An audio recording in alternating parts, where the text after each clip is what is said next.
Quase sempre em histórias nós acompanhamos os mocinhos, aqueles que têm bons motivos para fazerem o que fazem, até porque o objetivo deles é sempre fazer o bem, né? Vocês estão ligados que o conceito de anti-herói já se tornou uma parada bem popular em diversas histórias, mas o que seria a versão sombria desse termo, o anti-vilão, ainda não se mostrou ser algo concreto, e na verdade essa discussão já existe há um tempo.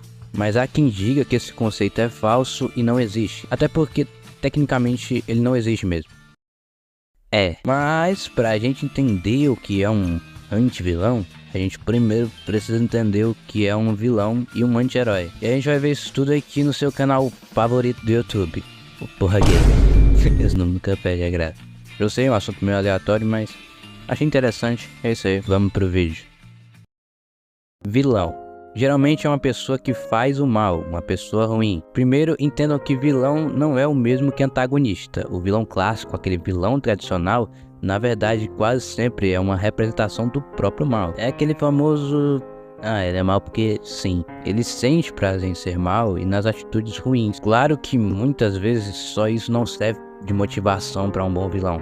Mas quando essa ideia é bem executada, ela fica sim muito boa. E é assim que nascem vilões incríveis como Anton Chigurh, Hans Landa, Capitão Pátria ou João Trombeta do Gato de Botas. Personagens que têm sim muitas camadas, mas essencialmente são maus. Eles são maus porque eles podem, não necessariamente porque precisam de um motivo para isso. Eles são um mal encarnado e não precisam de uma explicação para os atos horríveis que cometem. O antagonista é só uma pedra no caminho do herói, do protagonista.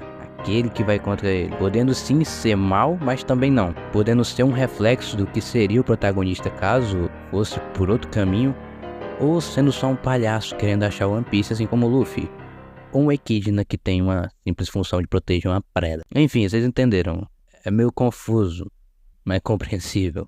Já o anti-herói, com certeza, ouvindo esse termo, vocês já lembram, sei lá, do Deadpool, Venom, porque a definição que a gente tem é a de que o anti-herói é aquele que busca o certo por meio de métodos questionáveis. Mas na verdade é um pouco mais complexo que isso. É difícil traçar a linha que separa o vilão do anti-herói.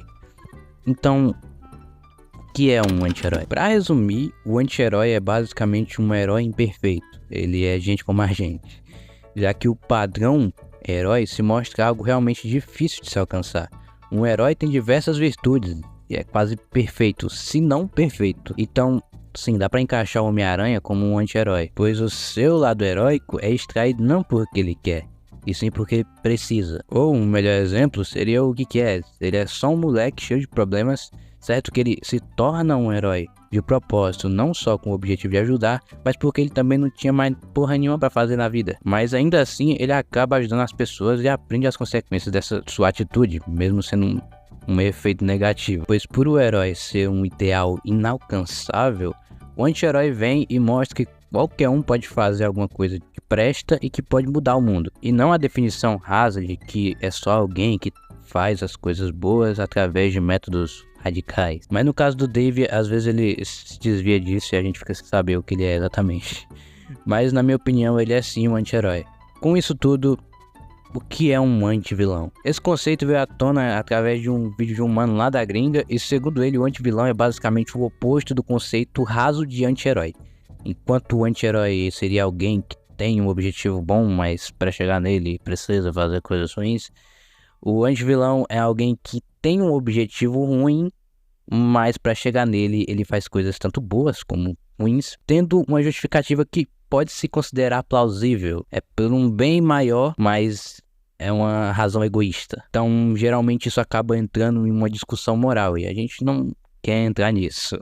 Mas assim como um anti-herói, ele é só mais um personagem egoísta, assim. Geralmente, para falar desse termo, eles utilizam o Thanos, que tinha um objetivo bom, Porém, para isso, ele tinha que exterminar metade da população. Só que vendo o vídeo do Narrativando, ele prova que esse exemplo é meio ruim. Cara, o Thanos nem percebe que por mais que ele destrua metade dos seres vivos, eventualmente o universo vai chegar naquele ponto de novo. Então no mínimo ele teria que ficar de tempos em tempos deletando metade do universo. Mas nem isso o animal faz, porque ele destrói as joias. Ou seja, nem pra cumprir o próprio suposto objetivo ele é competente narrativamente. Tudo isso aí ajuda a gente a mostrar que esse papinho de salvar o universo era balela. Fora que esses objetivos de salvar um país, o mundo, o universo, é padrão de vilão mesmo. Teoricamente, a diferença pro anti-vilão seria o fato do intuito verdadeiro por trás disso.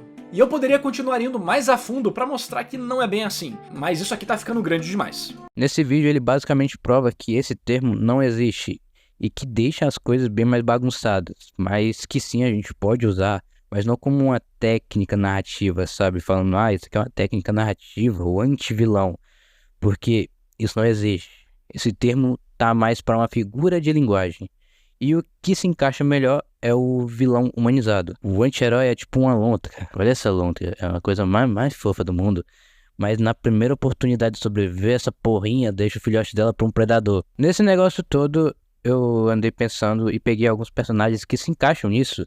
E como exemplo dá pra citar o Duffy Smith, de Phineas e Ferb, que é apresentado pra gente como um vilão, mas é uma pessoa boa, sabe? O Geto de Jujutsu, que se parar pra pensar, tem um objetivo que promove o bem de certa forma, mas precisa eliminar os não feiticeiros pra isso. O Magneto, que tem toda aquela discussão com o Xavier, que é bem complexa na verdade, mas os dois têm o mesmo objetivo, porém o Magneto acredita que só é possível alcançar tornando os mutantes superiores aos humanos e dominando eles.